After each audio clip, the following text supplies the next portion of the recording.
Have you ever thought about how your money compares to what other people have? How much money others have saved for retirement? How much money do they make each year? And what about how much money you spend? Looking at these things can help you understand your money better and see if you're doing well compared to most people. It might even surprise you. Lots of people are having a tough time with their money because they don't know much about it. A lot of them can't pay their bills on time, don't save for their retirement. These are the situations you need to avoid. If you look at the numbers, you'll see that many people are struggling with money. But if you pay attention to these problems, you can make changes to make sure you're doing well and avoid ending up in a tough spot. At the end of this video, you might realize that you're actually doing better with money than you thought. So, make sure to watch the full video and don't forget to like and subscribe for more videos like this. Number 1. Median income. When you work and get paid, do you think you make more or less money than most people? Well, according to the U.S. Department of Labor Statistics, the typical full-time worker makes about $1,040 every week, which adds up to around $52,000 in a year. That's if they work 40 hours each week. So, they're earning about $26 per hour before taxes are taken out. But remember, this amount is just for one person, not for a whole household. Household income includes all the money earned by everyone living in a home, including spouses and kids. According to the Federal Reserve statistics, the median income saved for retirement by all the adults is around $65,000. But this only counts people who have retirement savings at all. 1 out of every 4 Americans doesn't have any retirement savings. If someone retires with $65,000 and spends it carefully, they would only get about $2,600 each year from it. Younger people, like those who are 25 or younger, have much less saved up for retirement, about $1,780. People between 25 and 34 years old have a bit more saved, around $15,000. And older folks, like those 65 and up, have saved the most, nearly $85,000. These amounts of money are enough for a comfortable retirement. Most families will need around $450,000 or more to retire comfortably. But if you start saving even a small amount of money from each paycheck and invest it regularly, you can be in a better situation than most people your age when it's time to retire. Number 2. Average spending. According to the U.S. Department of Labor Statistics, the typical household spends around $5,580 every month. That's a lot of money.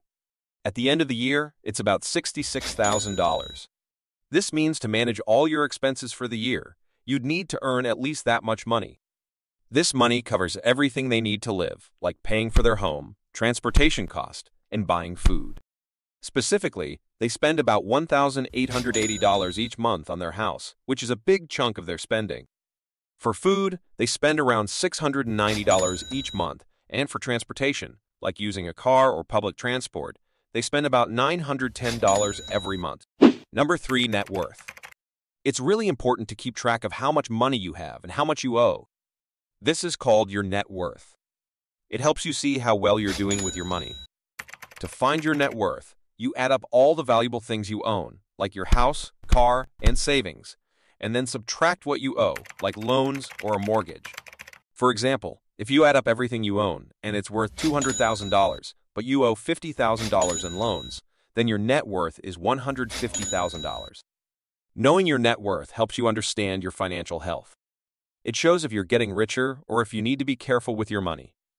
The average net worth for households in the United States is around $120,000. But for younger people, it's usually much less. For example, people under 35, the net worth is less than $39,000. For people aged 35 to 44, it's about $135,600. For those between 45 to 54, it's $247,000. Between 55 to 64, it's $364,000. And for 65 to 74, it's $499,000. These numbers might sound big, but with a decent income and being smart about saving and spending, you can aim to have even more than these averages. It just takes some effort and being careful with your money. Number 4. Average savings. Most people save some of the money they earn, but how much they save can change from year to year. This depends on different things like how well the economy is doing. The U.S. Bureau of Economic Data says that, on average, people save about $6 out of every $100 they earn after they pay their taxes. They put this money aside for things like buying a house, getting a new car, paying for college, retiring, or dealing with unexpected expenses. After they save up for all the things they want to do, like buying a house or car, there isn't much money left for retirement. For example, the typical down payment for a house is around $60,000. Fixing up their home costs about $25,000, and a new car can cost over $40,000. Experts say it's important to save at least 10 to 15% of your income just for retirement, and even more if you want to retire early. So, it's important to think about saving up enough money for retirement and for the other things you want to do later on. Number 5. Financial education on millennials. Many millennials aren't very good with money. A study found that only about 24% of them know the basics of managing their finances. Surprisingly, even though they don't know much about money, many millennials believe they know more about money than they actually do. This lack of financial knowledge among millennials is a big problem. It's often because their parents didn't teach them about money or because they never learned on their own. This puts them in a tough spot for the future.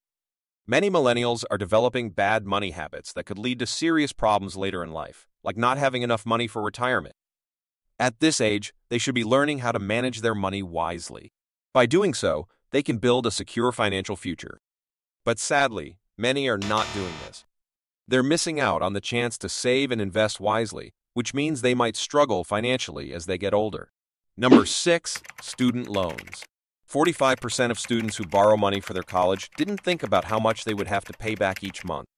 They didn't really understand what they were getting into when they took out their student loans. They believed everything would be okay after they graduated and got a good job. They thought they would make enough money to easily pay off their loans. But it turns out many of them were wrong. It's common for students to think this way. They don't have experience with borrowing and repaying money, so they make mistakes. Lots of people who borrowed money realize it takes much longer to pay it back than they thought. More than half of them wish they could do things differently. They didn't realize how big the loan payments would be compared to their income. Number 7. Credit card debt. According to the data, families in the U.S. who owe money on their credit cards had to pay about $1,400 just for the interest on those cards. Having debt on credit cards usually happens when people spend more money than they should, buying things they don't really need. But sometimes there are other reasons too. There are other kinds of loans, like payday loans, car loans, and mortgages, where people also have to pay interest. Just imagine what these people could do if they didn't have to pay all that interest. Instead of spending that money on interest, they could use it to pay off what they owe, save up money to buy things without borrowing, and even invest it to make more money. It would make a big difference in their lives. Number 8. Money management. 1 out of 4 Americans haven't talked about money with their parents. Some people think money is a private topic and should be kept secret. This might be because their parents didn't talk to them about money either. Sadly, many parents and grandparents don't teach their children how to manage money well because they don't know much about it themselves. Because of this, young people don't learn much about money from their families or in school. This leaves them to figure things out on their own, which often doesn't go well. This means you need to take charge of your own financial education. With some effort and curiosity, you can learn how to manage money well.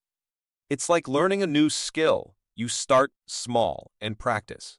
There are lots of resources out there, like books, websites, and even some courses that can help you get a grip on managing money. Number 9. Social Security benefits. According to the Social Security Administration, the typical payment people get from them every month is about $1,500. Many people count on this money as their main income when they retire. But for a lot of people, this won't be enough to live on by itself, especially if they didn't earn much money during their working years. Some people don't even think about Social Security when they're planning for retirement, so they might be surprised to get it later on. How much you get from Social Security can change depending on when you decide to start getting it. You can find out roughly how much you might get based on what you've earned in the past by checking the Social Security Administration's website. Understanding how you're doing with money can be tough sometimes. It might seem like you're not making much progress, but looking at some average financial numbers could help you see things differently. You might find out that you're actually doing better than most people in some ways. This could motivate you to keep getting better with your finances. If you enjoy this video, then I think you will enjoy this one as well. Thanks for watching.